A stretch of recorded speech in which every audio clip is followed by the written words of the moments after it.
After a concert review bigs him up, Danny decides he has to become a single act. Will the Partridge Family survive?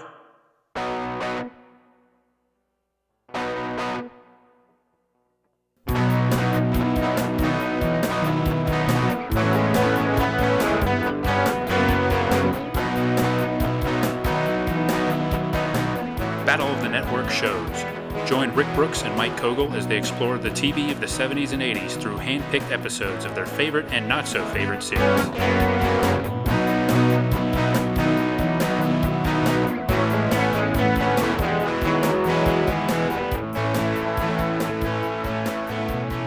Welcome to Battle of the Network shows. I'm Mike.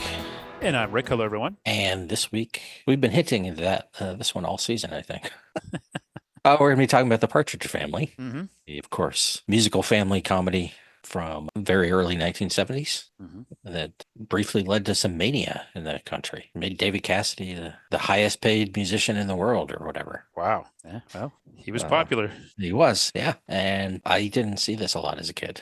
No, I didn't either. I remember one summer it popped up on some channel, I think. So being sort of fascinated by it because it was new to us, you know. And then maybe catching some reruns here and there. But, you know, it's just not like we're a little too young to have been there for the original, really. And, you know, and I guess maybe it wasn't in syndication as much as, you know, it wasn't like the Brady Bunch, it wasn't ubiquitous like the Brady Bunch. Yeah. I mean, that's the show that comes to my mind. Yeah. Is I'm thinking, well, I watched the Brady Bunch all the time. I didn't watch the Partridge Family very much, and I do seem to remember it being on, but just never being that interested in it. I was interested by the animated opening and the theme song, but maybe I would catch it every now and then, so I was aware of it. But yeah, as far as like sitting down and making a point to watch it, I rarely, if ever, did that. Whereas Brady Bunch, which is a logical comparison, same network, you know, same general time frame. That, yeah, I did watch all the time growing up. I mean, I had watched enough that I was already not a fan of Danny Bonaducci when adult Danny Bonaducci started becoming a thing. I'll have more to say on that later, but certainly as a kid, he just the character, his whole energy bothered me for some reason. But yeah, I know, you know, a lot of people who are a little older than us, this was probably a staple for a while. Yeah, I think this is a great case of, this is going to sound negative, a great case of you had to be there, in the sense that I wasn't there, but I totally get why, you know, if you were a certain age and of a certain time, that yes, this would be like a big part of your TV at the time, and you would still, you know, it'd be a lot stronger in your mind, and you would have watched a lot more back in the day. I totally get that. Yes, and I get that if you were a girl or maybe a boy too, but the appeal of Dave Cassidy, you know, I kind of get why he was a phenomenon, even though I don't think his hairdo is particularly cool. I guess in the 1970s it was. Yeah, and sort of fits into that non-threatening enough kind of thing to be accessible, and I think a lot's been written about that, just his general look, his demeanor, and and on the show he wasn't a particularly aggressive character either. No, nobody is. And in fact, he's often the butt of the joke. Yes, especially, you know, as the series goes on, he's not such a dominant character that he would be intimidating, really, probably to anybody. And I think, you know, they did that deliberately. There was a book I was reading that I'll mention that did kind of get into that and had some quotes from the producers saying, look, you know, you have a good looking guy, he's like a rock star and everything like that. He might get insufferable, so we made a conscious effort to make him like not the brightest character in the show, and to often be wrong about things. They made him a male chauvinist, you know, in several episodes. So I guess that was kind of a deliberate attempt to make him more, you know, accessible and more broadly appealing, and I guess it worked. Yeah, and there are a number of episodes where his ego briefly gets out of control, and then he gets made a fool of. Yes, he's taken down a peg or two. Which is also true of other characters, as we'll see in this episode. That's right, yes. For this, I watched quite a few episodes, and my analogy, and this may sound like a slight of the music, so I don't mean to do that, because I liked the music a lot more than I thought it would. But the show, much like the music, is generally pleasant, but sometimes has some genuine highlights. So I generally enjoyed watching it, but, you know, it wasn't like watching the Bob Newhart show or something. Yeah, that makes sense. And like Bob Newhart show is an example. There's episodes that you'd watch again, whereas there aren't too many Partridge Family episodes that I don't that would benefit from like rewatching or watching again and again. I don't think so. No. It's just not That's a that good kind of point. show. Yeah, no. But it's also not. I mean, there's just something there's a quality to it, that a slightly laid back quality. Yeah. Like I mean, they don't bicker as much. They give each other a hard time, but they don't bicker in the way that like the Brady's Mhm. kids would. Or the way that they do. It's more just like these sort of relaxed put downs. That's right. And even, Shirley is a single mother with 5 kids and, a band of, depending on what episode you're watching, great or slight popularity. Yeah. She's got a lot to handle there. And every now and then she gets upset, but not that often. No, she's very even keeled. And Yeah, I don't know that maybe there's an episode where her ego gets out of control, but I don't think I've seen it. I don't think so. It even, I mean, the even, very first episode, she doesn't even want to be part of this thing. yeah. Yeah. She says she can't sing, which is silly. Yeah. But I think even Reuben Kincaid, his exasperation is almost, it's like a low key exasperation.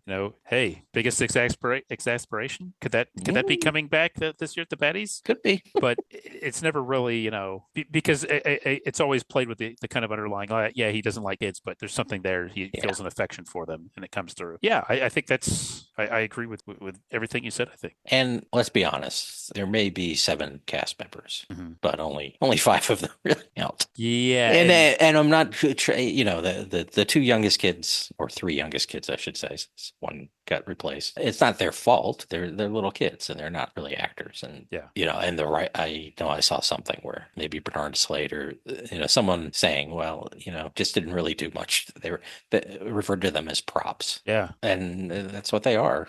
I mean, the episode we're going to talk about had a surprising amount of stuff for Chris. Yes. In general, sometimes they don't have lines at all. Right. And there's one episode I watched, I think, there's this episode where Danny gets accidentally drafted into the army, which, if you take it out of the context of 1970, is pretty funny, but it's 1970, so it's like kind of offensive.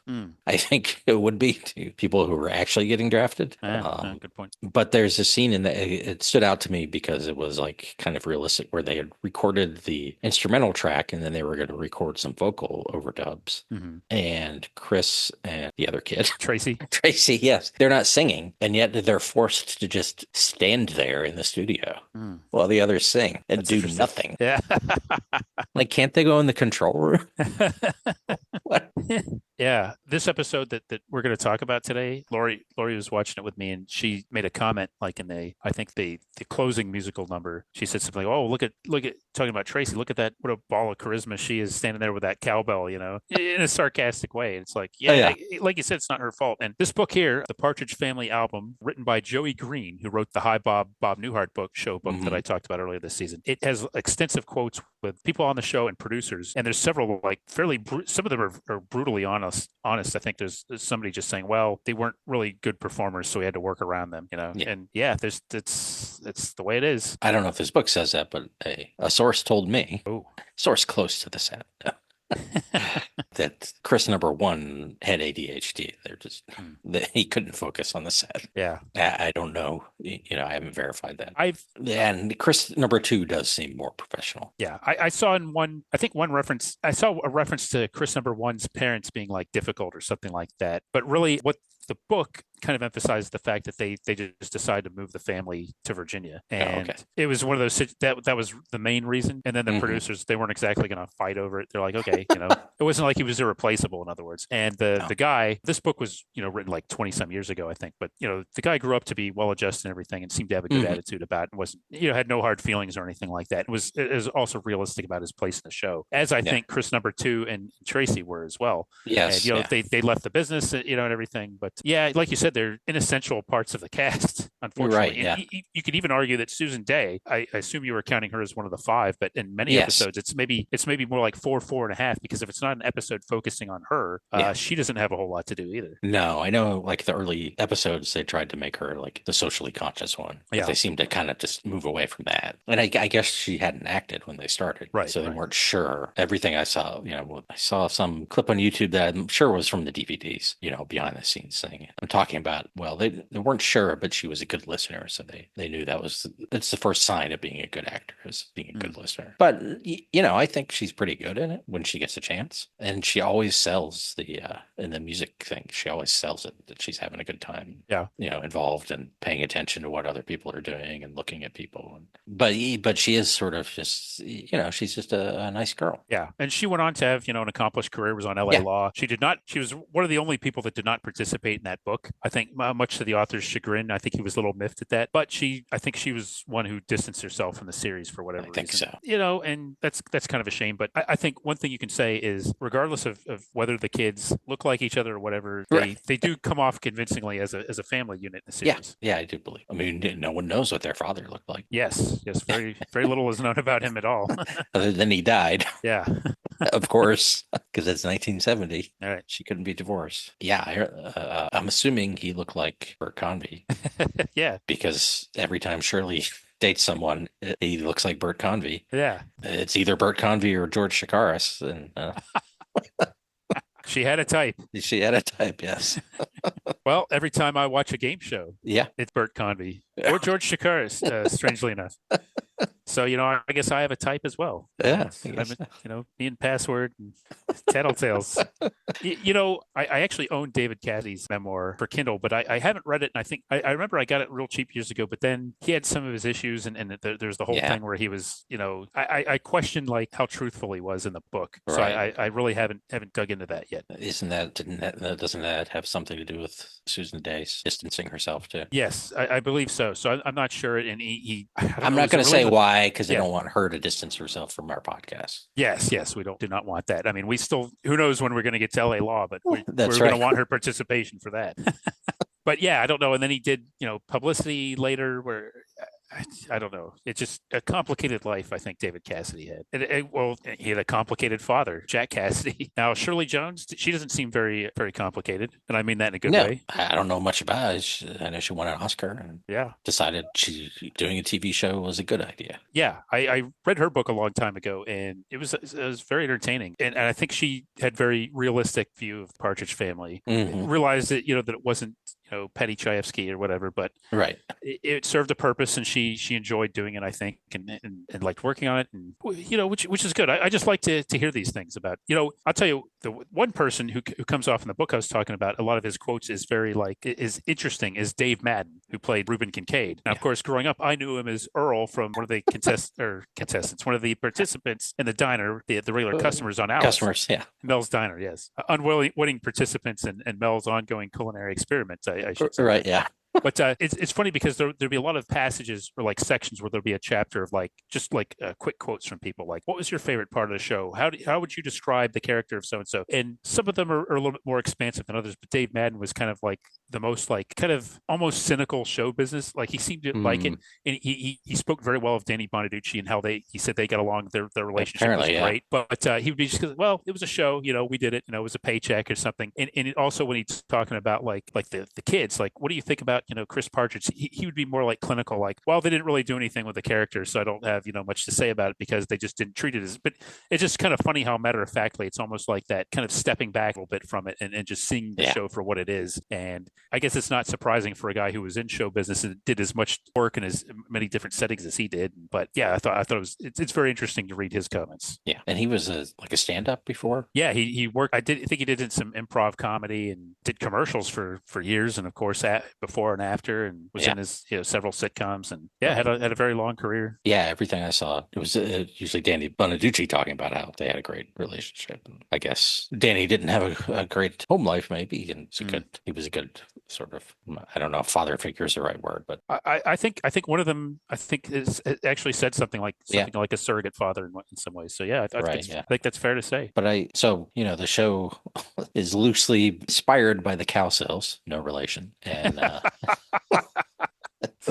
who And there's an interesting documentary about them Hmm. that I never quite finished watching because it gets really sad at the end. But two of the Oh, brothers died, oh, geez. like really close in time to each other. Hmm. But and they at least say that they say that they were offered or that they came to them with the idea first. Hmm. But their dad, who was a tough customer, let's say, a piece of Hmm. work, turned them down, and they're like, bright move there, Dad. But I know other things I saw said, well, they were too old by then anyway, and they weren't actors, so Hmm. they did talk to them, but of course they didn't make any money off it. It's not Right. actually based on their lives, so I guess you can just steal the notion of it. But they were kids and a mother who formed as a band. Yeah, well, that's interesting. So they decided to go, let's go with actors. Yeah. But so they but instead of training them to be musicians, they just went with actors and apparently weren't particularly interested in musical ability so much as like No. screen presence. Unlike, the Monkees is another thing that Yeah. there's kind of a comparison too by kind of like the same,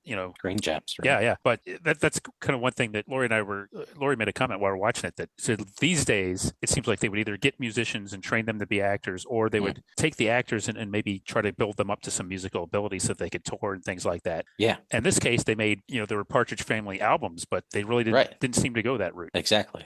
Other than David Cassidy, who they didn't even know could sing, Hmm. and Shirley Jones, who they did know could sing. It's just, it's the quote unquote wrecking crew, and some group of singers who I guess sang on were the sound of pop records back then too, and commercials and things. But I mean, I think it helps. To me, it helps watching that at least David Cassidy is credible. I mean, one, he does have a good voice, and two, he clearly can play guitar. So Yeah. sometimes there are other guitarists playing that aren't on screen, but at least he's miming it well, and we know he can play, Yeah. and sometimes there are times where he's sitting around, noodling and things, which are clearly him. Susan Day, it's easy. I think it's easier to fake piano if you're sitting behind the piano. You can't really see your hands. Yeah. I think Danny, just his size, it's a little, to me, he's pretending to play bass, and it just seems it's cute or whatever that he's got this giant instrument. But Yeah. I don't know that his hands could accomplish a lot there. Oh, right. Any kids, I mean, I find bass hard to play with small adult hands. So then the other two, I don't know. Chris number two, they managed to get some every now and then get shots of him doing what has seemed to be the appropriate thing.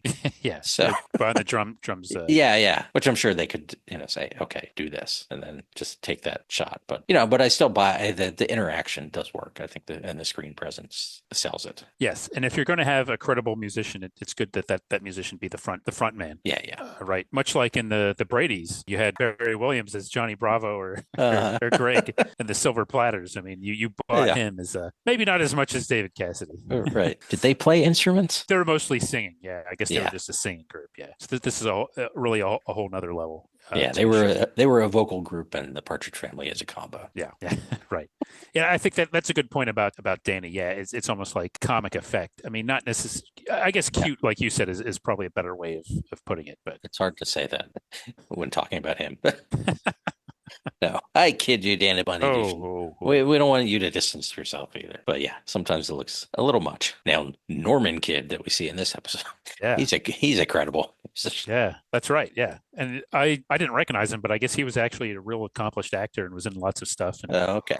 Became a producer and apparently got an Emmy nomination, but I think it was for producing like an All in the Family reunion special or something like that. So wow. Yeah, but I didn't know. But yes, they bring in this kind of a ringer. Yes.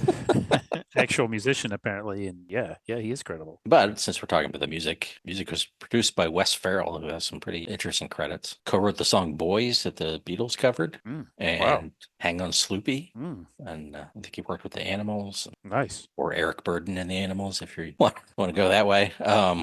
So it's and he co-wrote a lot of the songs, but you do see other recognizable names. I think I saw Jerry Goffin's name in one. This maybe not as recognizable, but there are a couple songs that were co-written. The co-writers included Bruce Springsteen's soon-to-be managers and producers of his first 3 albums. Okay. I think either Voice or Heart, but I don't think both of them were involved. Or maybe I don't know.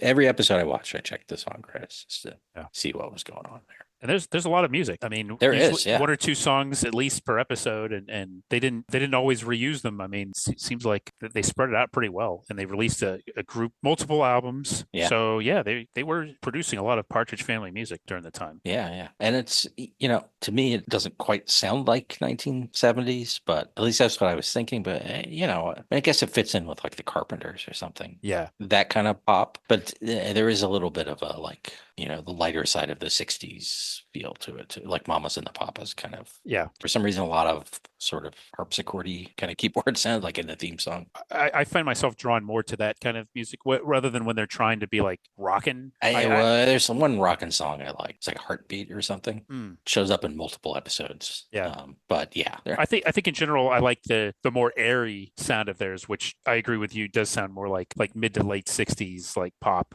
rather than yeah, what we think of as like early 70s. But yeah, as you say, I mean, it kind of fits in here too in its own way. I told you, I think a few days ago that I like the music more than I expected watching the Partridge Family. It's kind of nice when it shows up. I do enjoy it. It's pleasant listening. Yeah, it's pretty good. I like, in general, I like the songs more than I thought I would. me too. I think we probably feel similarly that, the first season is almost every episode is like them being a band is a huge part of it. Mm-hmm. It's driving what's happening. And after that, they sort of moved away from that. And it's like an afterthought. Right. It's more of like a family sitcom. The family happens to be a rock band. Yeah, that they play a song. Yeah.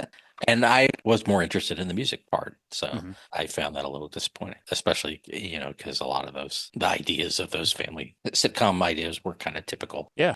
Stuff. Oh, Lori's got a weird boyfriend or whatever. Or Danny's having trouble at school. Right. Yeah. The unique aspect of the sitcom was that band structure, and I agree. Yeah. I think the show loses a little something when they get away from that. That's and because it is vague about like sometimes it seems like they're this huge deal, Mm-hmm. and then other times it seems like they're playing anywhere they can play. Yeah. Yeah. These weird venues sometimes it's like, why are they playing here? Yes. And sometimes it seems like they need to. Yeah, or they're playing in the local park. Yeah. Or something, Right. And even no matter where they're playing, it always seems a little weird to me because it always looks like like a dinner club or something. Mm-hmm. And maybe that's just what the Yeah. venues were back then. But a lot of times the audience is like, looks middle aged, which Yeah. is Yeah. And they're maybe true for middle of the road pop. They're wearing suits and Yeah. yet,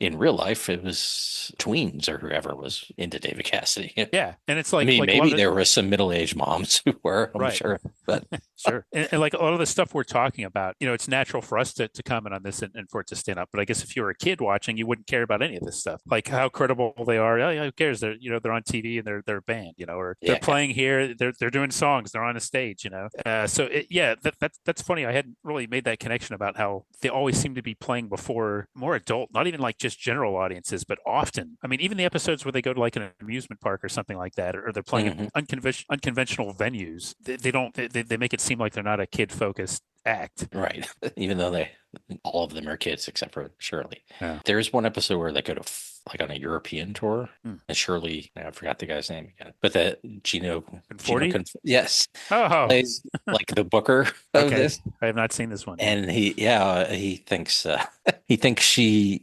European kids, they don't want her, they don't want to see her, and so he convinces her to quit the band. Wow. And so she still goes on this trip, and they go to France, and that audience is kids, and they do want to see her. Wow. They get proven wrong, but of course he's the kind of character who won't admit that he's wrong. Mike, I'll be interested once this podcast goes wide. Of course, everybody's hearing it live, as they're listening to it. Of course. But I'll be curious what the numbers we get about our 2 to 11-year-old demographic for this particular episode. Right. Will they go nuts or? Yes, this That's is right. not. This focuses on possibly someone in that demographic. Not sure what his age was supposed to be then, but Yes. Well, once we get our minute by minute numbers for the podcast, maybe we're talking about Shirley Jones. We might have just lost a big chunk of our 2 to 11. Oh no, I don't know. I'd like to think that they're interested too, but yeah, Ruben will get back to us with those numbers. Yeah.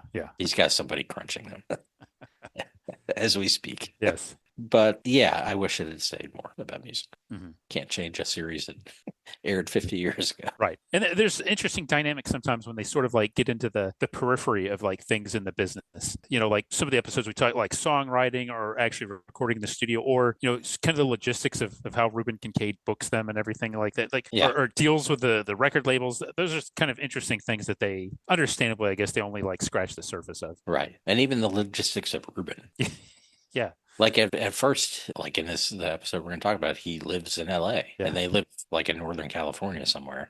So he has to fly and visit and, stay with them. And then in later seasons, it seems like he's just down the road. Right. He's practically living Like I can't, which suggests that they're so successful that he can afford not to live in LA. It doesn't have to worry so much about other clients. Yeah. So, I mean, again, that's one of those things sort of like, I don't know, moving Teddy Wilson's character into the barber shop or whatever. Yes. It's like, well, we just complicated things logically. So let's just simplify them and not bother addressing it. Yeah. And it's good to have Ruben Kincaid around. I think the idea was that like his interactions with Danny would sort of like tilt a little bit away from the saccharine side of things and add a little bit of edge, as much edge as you would have in the Partridge Family because of his more cantankerous nature. Yes. And of course he's when he moves there, he's living in a singles apartment complex. Yeah. He's a swinging bachelor. Yes. A very tame swinging bachelor, but definitely a bachelor. I mean, he's not Larry Dallas on Three's Company. No. 10 years later, he's no. But he does have the concerns of a single man and a lifestyle that is frequently cramped by usually Danny. Yes. Except for the one episode where Chris and Tracy move in with him briefly. Oh, that would really cramp his stuff. They run away from home. So in that case, it was definitely logical that he lived in town. Yeah. They weren't going to make it much farther. I don't think so. And that does cramp his style. We're nitpicking the logic of the Partridge Family. Well, you kind of have time to explore these things because, the plots are not typically very deep. And the show is a very pleasant watch, but I don't find it particularly hilarious. It's not super funny. The comedy is very predictable. It's kind of like, it's mild. It's a lot of times it's, you can see the setups coming and everything. And, with just the way the laugh track is, it just plays out as very, just very mild. I do think the first season, from my experience, I think those episodes are a lot funnier. And partly it's because of what you hit on there with the fact that they were relying more on thematic elements that were more interesting related to them being a band. But I do think it was just, the show was just overall sharper earlier on. Yeah. And sometimes it's unintentionally funny because yeah, like in the pilot that they record this demo and Danny knows Ruben's in town somehow and tracks him down at a hotel and annoys him, and anyway that's how they get signed. And then their very first gig is at Caesar's Palace. And this is a total music nerd thing, but they have like 6 amplifiers behind them that they're like the same ones the Beatles were using to project to stadiums. They have 6 of them. They're called Super Beatles, or they're very similar. These things are huge, and I'm like, what? How did you afford these? First of all, maybe Caesars provided those. I don't know. Maybe. But then after that, a lot of their equipment is helpfully provided by the Wurlitzer Company. Do they really need that kind of firepower on stage? I don't think so. They're not Vanilla Fudge. I mean, let's face it. Probably all enjoyed eating some Vanilla Fudge, but yes, I'm quite sure of that. Yes.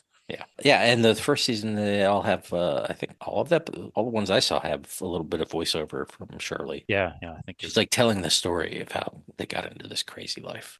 They got rid of that too, which is probably, it's not in that first in the pilot. I think it's useful, but yeah, I wonder if that's the kind of thing where they think, well, we need this to bring in the grown-ups and make them, reassure them and ground it, and then eventually they're just like, oh, you know what, who cares?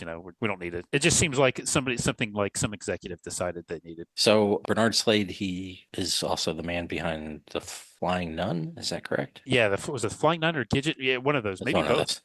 Yes, you're right. The Flying Nun. He created that one. Another Screen Gems show. I think he's British. He seemed British. Yes, he was. He was actually born in Canada, but I think he got into the business in England and was like an actor in the UK, I believe. Okay. And he wrote the episode we're going to talk about, which I guess we should start talking about. So the episode we chose is called Star Quality, which premiered December 18th, 1970. So right before Christmas. But as far as what else was on that night, not a lot of Christmas material, really. Just kind of regular fare. But so on ABC, the Partridges premieres were at 8:30, which they were for the first 3 seasons on their run. ABC 8:30 Friday night. Then they moved the show to Saturday night on the fourth season, and the ratings tanked. Partly because of maybe the show was running on fumes a little bit, but also because it was up against All in the Family, Yeah. and NBC had Emergency, but really All in the Family would have been enough to be a show killer kind of. But so ABC, the network started at 7:30 back in 1970, and the Brady Bunch was at 7:30, and a classic episode, Confessions. This is the one where Peter breaks the face by playing ball in the house. Isn't that the one we talked about? Isn't the one we talked about the one where they did the double date? And yeah, but I thought that was the same one. The Confessions is where Peter breaks the face. The other one, Bobby, is the one that did on the date. Is that where did we talk about two? He sticks the umbrella in the car, and we might have talked about two actually. Okay, I think we did. We'll have to look at that. Confessions. That's the one where they glue the face back together. Right. For some reason, I was thinking that was the same episode. Like one led to the other. No, that was the one where everybody he's going to go on the camping trip, and everybody confesses to breaking the vase so he go to the camping trip, and they realized that because he was the only one that didn't confess, they realized it was actually him that did it. Right. Whereas the other one was Bobby makes the bet with Greg with the chin ups and everything, and loses the bet, and maybe that wasn't even the one we did. Maybe we did do 2 episodes for that. I'm looking it up now. Yeah. We should know this. Oh no, we just did the big bet. I don't know. Okay. Yeah, I'll bet we talked about it though. Yeah, I'm sure we talked about it. Yes, I guess I watched it because of in watching episodes. Yes, and you probably hadn't seen it like 15 times like I probably did. So exactly. So then at 8:30, we made a lot of jokes about throwing the soccer ball. Yes, that's right. Yeah.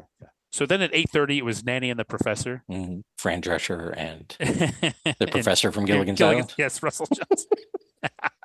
Partridge Family at 8:30, this episode. That Girl, special guest star Joe Flynn playing her Uncle Herbert on this particular episode of That Girl. You can see the resemblance, right? Yeah, sure. 9:30 was Love American Style. 10 o'clock, a special presentation sponsored by Fabergé. This was the Smokey Robinson Show, and they were honoring some of the greatest acts of Motown, like the biggest acts. So I think the Supremes were on it, a couple others, hosted by the man Smokey Robinson. So that was a kind of a big event. CBS had The Interns at 7:30. This was a short-lasting medical drama with George Sanford Brown, who we remember from the kid with a broken halo. That's right. With Gary Coleman, yes. 8:30 was Headmaster, Andy Griffith's failed sitcom. 9 p.m. was a 1965 movie, Once a Thief, with Alain Delon. and Margaret and Jack Palance. Wow. The French New Wave is getting a lot of hype in these last few episodes. Yes. NBC had High Chaparral at 7:30, Western show. 8:30 at one of those 90-minute wheel shows. This was Name of the Game. And this episode actually had William Shatner and Jackie Coogan, and it was a Robert Stack episode. So the alternating Tony Franciosa, Gene Barry, and Robert Stack. This was a Stack episode. And then Bracken's World at 10 o'clock, which is an interesting show set at a movie studio, kind of a soapy drama from what I've seen of that. So that was on NBC. Yeah, and that was the night. Again, a Friday, December 18th, 1970, for the show that we're going to talk about, Star Quality. Yes, and as I said, written by Bernard Slade, directed by Harry Falk, with one song that gets repeated called Singing My Song, written by Wes Farrell and Diane Hildebrand, who also wrote the theme song. It should mention the first season theme song, same music, different title, different lyrics than the rest of the seasons. And the lyrics actually explain the show. Yeah. Sort of. I mean, they name check Danny and Ruben. And I kind of like that. I was a little disappointed when it changed to Come On, Get Happy. Yeah, I guess the Come On, Get Happy is kind of like... It's in there. That version's become, and of course it was longer on the show, but that one's become by far the more well-known. But yeah, I agree with you. I kind of like the first. But one. I do, you mentioned, I do enjoy those opening titles. Mm-hmm. The partridges coming out of the eggs, and the red tinted photographs of everyone, and kind of shades of like Woodstock and like concert posters and that whole thing. That really does feel like 1970 to me. So yeah, it opens with a song. They're singing my song, as I said, and they're playing at this exclusive club in Hollywood called Stage 7, which is weird, and it has a pipe organ for some reason. Right. I don't know what's going on. It looks like a soundstage, really. Yeah. Which I'm sure it is. And Shirley's explaining some of this in voiceover, and it's important to the story because a columnist is there, Sheila Faber, and she's writing about them. And it's, little did they know, but this will lead Danny to make a big decision. Mm. And so then, after the title card, they're on the bus, the iconic Partridge Family bus, heading home. And Danny's reading the newspaper. He's reading that column, and he starts reading it out loud, and it's very positive. And then he stops, and everyone makes him read the rest. And so he does, and he was embarrassed because it's all about him. Mm. And the twinkle in his eyes, his tousled mop, his impish grin, his personal magnetism, and she says he has all the unmistakable earmarks of star quality. Mm. And of course, everyone makes fun of him. Yeah.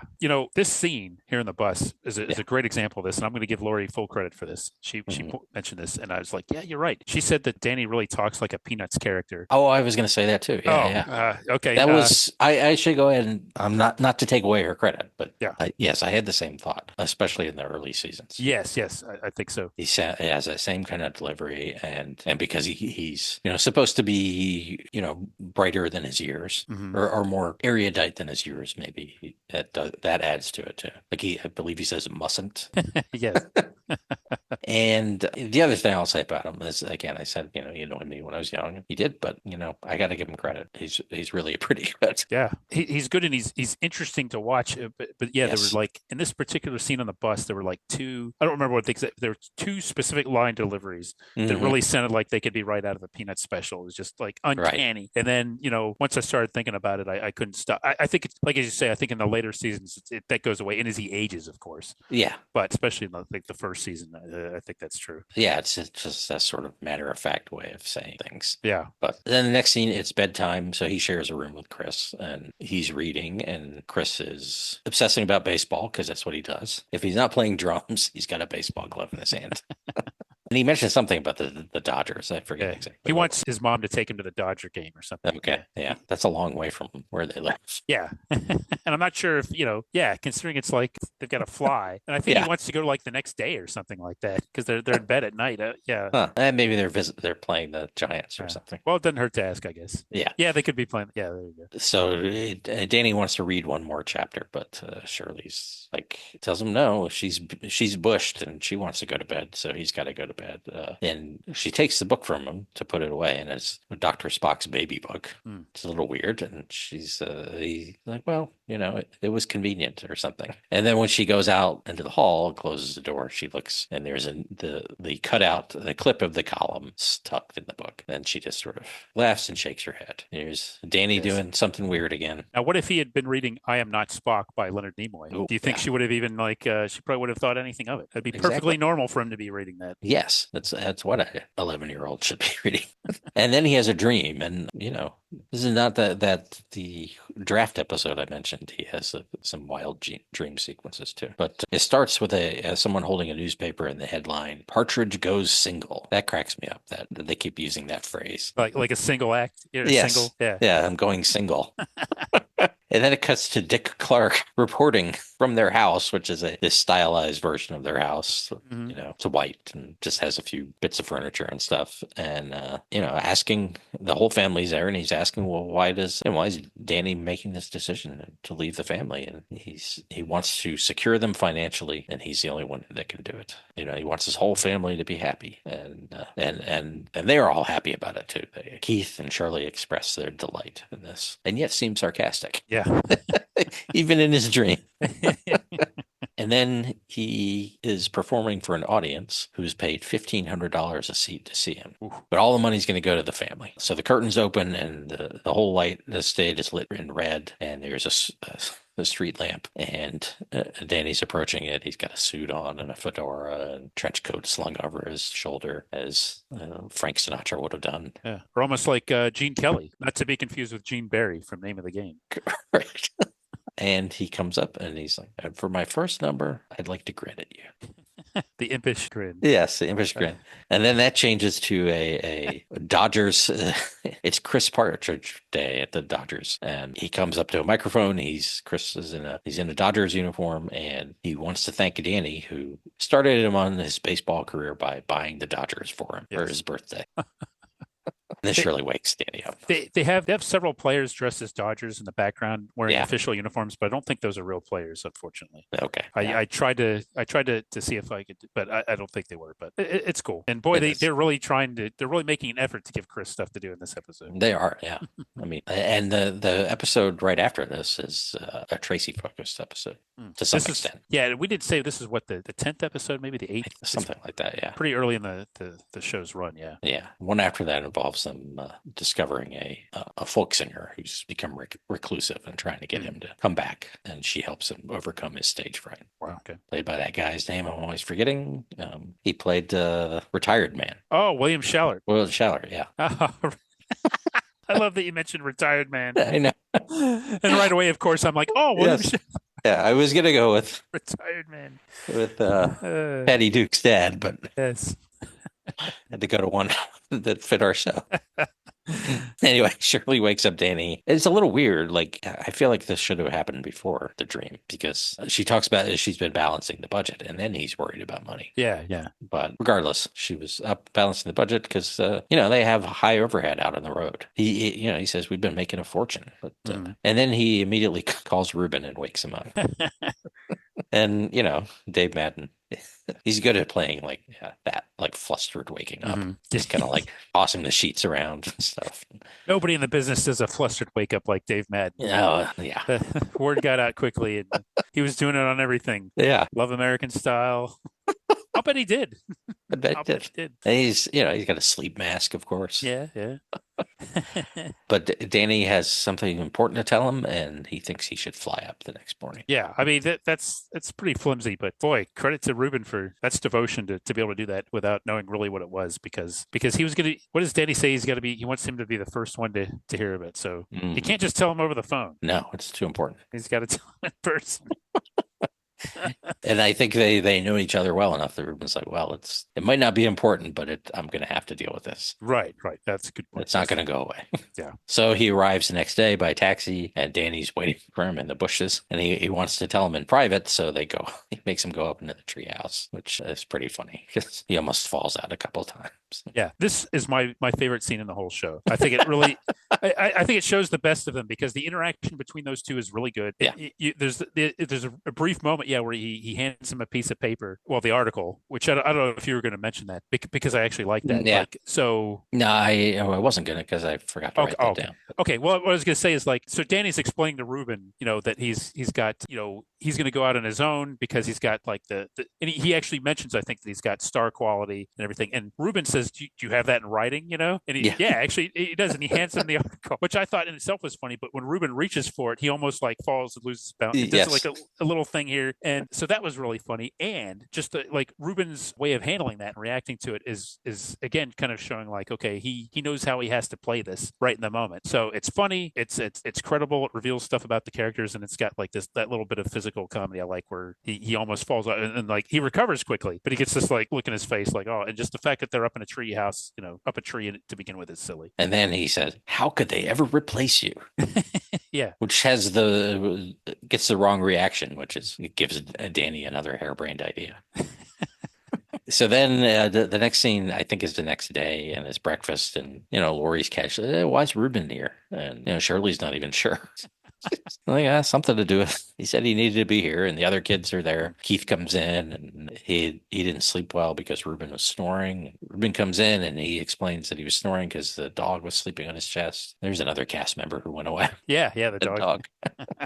That's right. And then someone looks out the window and is like, why are people going into our garage? Yeah. Now, before we get to that, I do want to mention this, and again, not to pick on the kids, right. Although my disdain of child actors is well known. But not always. But there's just a scene here where it's supposed to be kind of like a punchline where Tracy just says he really breaks me up, and the camera's right on, and there's almost like no reaction to like anybody, like in the show, like within the show, it's almost like they just like pause and like, oh, okay, moving on. It's just kind of this awkward moment. It kind of really shows you why they kind of get away from spotlighting the kids as the show Yeah. went on. And I think Chris says something like Shirley says, oh, maybe he just wanted to spend more time with the kids. No, he thinks kids should be seen, not heard, or something. Yeah, yeah, yeah. So Shirley and Ruben go out to the garage to see what's going on, and Danny's holding auditions for his replacement, and they include the person who's performing at the time, a tap dancing clarinetist. Mm. He's a kid. They're all kids. There are also two kids in boater hats and a kid dressed up as a clown who has an upright bass. They did a good job in that scene. Yeah. It's funny to begin with, like the way Danny's sitting in his chair, like, observing and evaluating them is funny. And just, Yes. yeah, you're right. There's like this good array of like ridiculous acts there. Yeah. Yeah. He's sitting in a director's chair. Yeah. That's not exactly what we were looking for. Yeah. Thank you. But instead of explaining it, he sends them away and says, Ruben will tell you. So the next scene is after he's told the family, and Keith immediately suggests beating him up. Lori wants to ostracize him, and Ruben thinks he suggests that they should, just let Danny convince himself that it's a bad idea, which I want to point out is the same psychology they use in 2 other episodes, at least.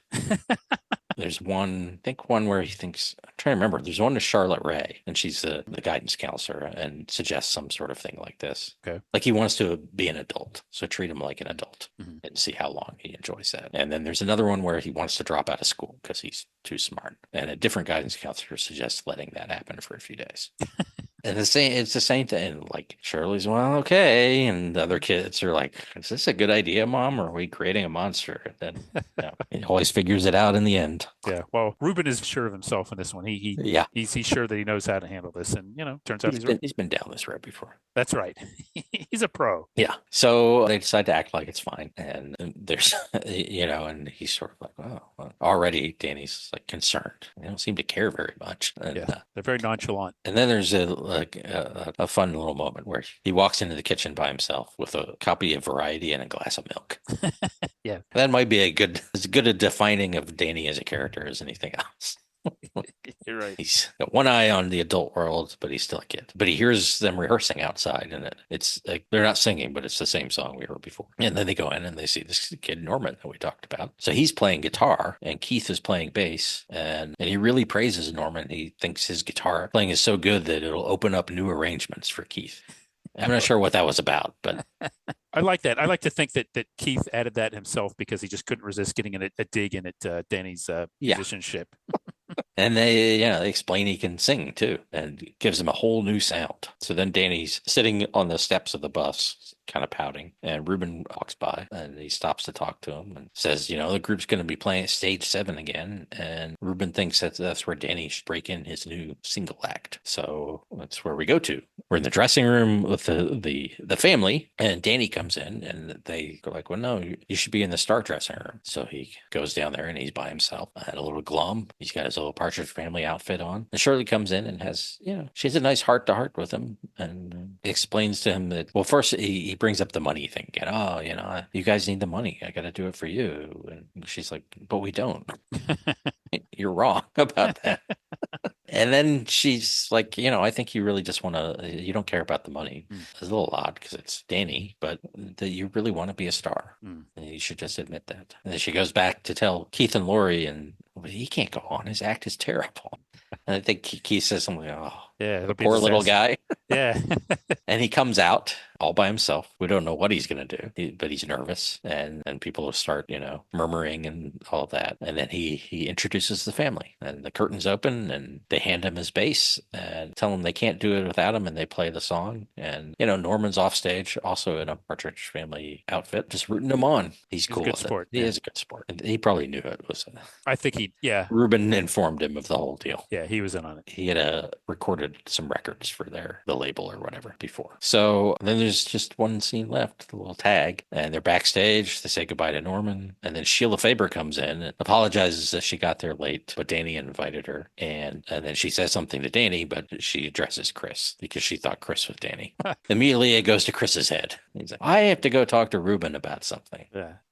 And Danny and Keith just pick him up and bring him back. Yeah, we've been down this road before. Exactly. It's not worth it. Do you think Chris has the same impish grin as Danny? I wouldn't call his grin impish. No. Now, Elvin, maybe. like Elvin Bishop, who did Fooled Around and Fell in Love. Yes. Yeah. Exactly. Yeah. So when I had this on, Lori said something. She predicted very, like almost right away. Mhm. I think when Danny was reading the article on the bus that Sheila Faber had confused him for Keith. Oh, okay. Yeah. Chris. Now that was a surprise, and again another nod to them trying to Yeah. build his character up. But yeah, one thing I want to say too is that singing a song or singing my song, not maybe not one of my favorites, but boy, there was some real howling guitar there at the end. Yes, there When they were is. on And stage, it was kind of like that's like the guitar, like that there's no one there playing that guitar or even pretending to play that guitar. yeah, that got my attention. I'll Yeah. say that I enjoyed that. And interesting, who played Sheila Faber, an actress named Mitzi Hoag, who was in multiple episodes playing different characters, the Partridge Family. One thing that's interesting about her is she was in a sort sitcom on CBS that didn't last very long in 1974 called We'll Get By. It was a family sitcom where she co-starred with Paul Sorvino. Uh-huh. And interestingly, in the pilot, the Paul Sorvino role was played by Ned Beatty. And this is something I don't know more about than this, but I'm curious about the credited creator and executive producer of We'll Get By is Alan Alda. What?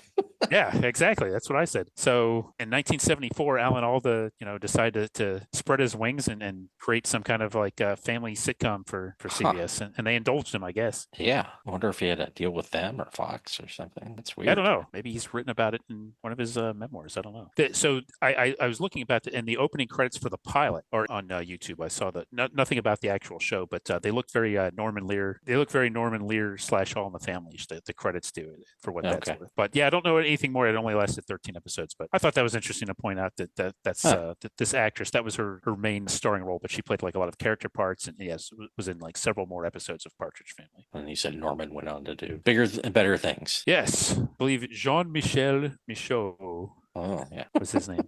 Wonder if he ever contributed, In the collaborated French with New Wave? Alain Delon. Yeah, Yeah, maybe. Delon. But yeah, I think this is a good episode. One of Yeah. the funnier ones that I think that I've seen, and I like the nod to just some aspects of show business that it sort of did a little send up of having Dick Clark in there was funny. Yes. Yeah, a very enjoyable first season outing, I think. Yeah. And was Dick Clark being in there funnier or less funny than Howard Cosell being in? Oh, well, I would say less funny. Yeah. Okay. Would Yeah. you? I would agree. Yeah. So yeah, they go to Marine Land in one episode. Yeah. And yes, Howard Cosell gets involved in helping publicly shame someone Yes. on live television. On live television. Anytime for you, Shelley. Which suggests that they're pretty famous if they can just call up Howard Cosell. That's true. But Marineland, Another Bert Convy episode. another Bert Convy, his first episode. He's a marine biologist. I told my brother that he had a little trouble believing it. And why? He believed him more as the politician that he plays in later seasons. Yeah, yeah. Yes, Marineland is where I told that story here before. I got pecked between the eyes by a pelican. Oh Yeah. my goodness. So I had some traumatic flashbacks while watching. Actually, I was just looking. There was like an aerial shot. I'm like, where are the pelicans? I want to Oh no. see the thing because they're right by the front. Like when you walk in, that's one of the first things we saw is the pelicans, and they're just behind like a picket fence Oh. and a curb. And I was like 5. Mhm. I was in that 2 to 11-year-old demographic, and I just ran up and jumped on the curb to look at them, and this pelican whacked me right between the eyes, and Oh, that's horrible. it hurt. Oh, And then when we left, hours later, my dad yelled at some teenager working there, like it was his fault. Ah. It was my fault. And the pelican's fault. Yeah. Well, let's not absolve the pelican too. I mean, maybe I think they probably had signs or something, but I don't know. I'm not reading a sign. I'm just excited to be there. Right. Jeez. Oh, that's rough. They could have done a Partridge Family episode about that. Yeah, but a renegade pelican. Yeah, Ruben gets pecked behind. Yeah, he would probably Anyone be got Ruben. Yeah. They have like a comically large bandage on his forehead for the rest of the Yes. episode. But speaking of him, are you mustache or no mustache? Oh boy, I'm used to him no mustache. Really, the mustache caught me off guard. I like it, and I think if he had the mustache the whole run, I certainly would have rolled with it. But in this case, it throws me off when I see him with a mustache. Yeah, I think I only watched a couple of the last season episodes, but there's one where Margaret Hamilton played his mom. I watched that one. Yes. It wasn't bad. It was a good episode, but yeah. And in the 4th season, they add a kid, Ricky, no relation, and boy, he really, it's just totally like let's force a cute kid on everybody. And yeah, there just seems to be no real. It seems like they try to not acknowledge that even happened.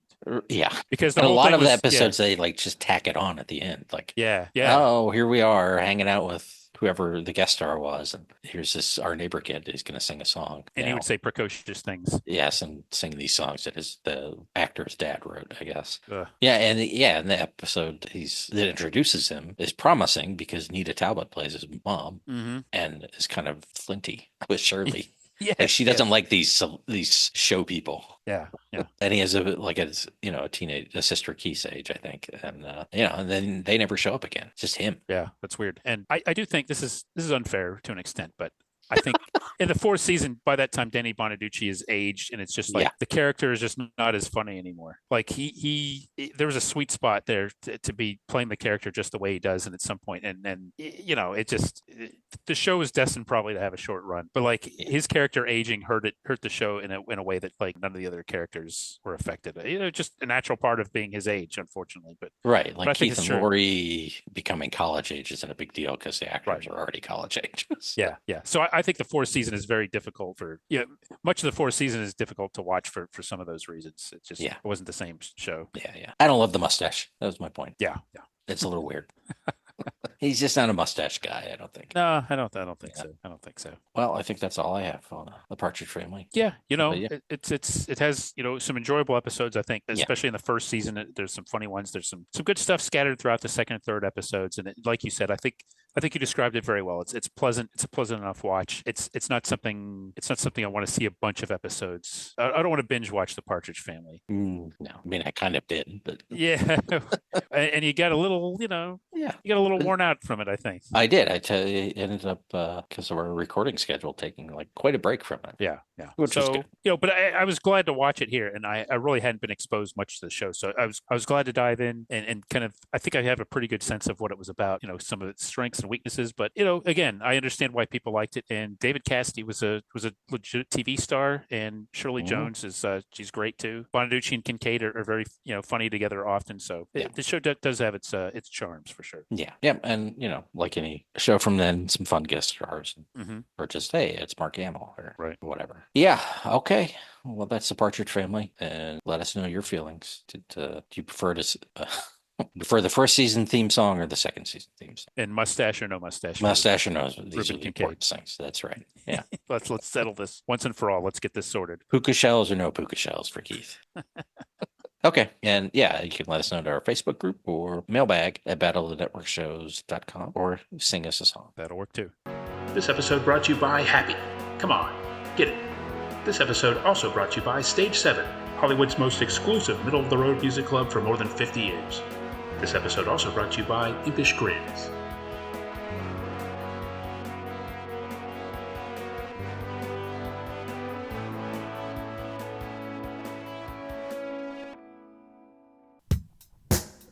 Join us next time for another exciting episode of Battle of the Network Shows.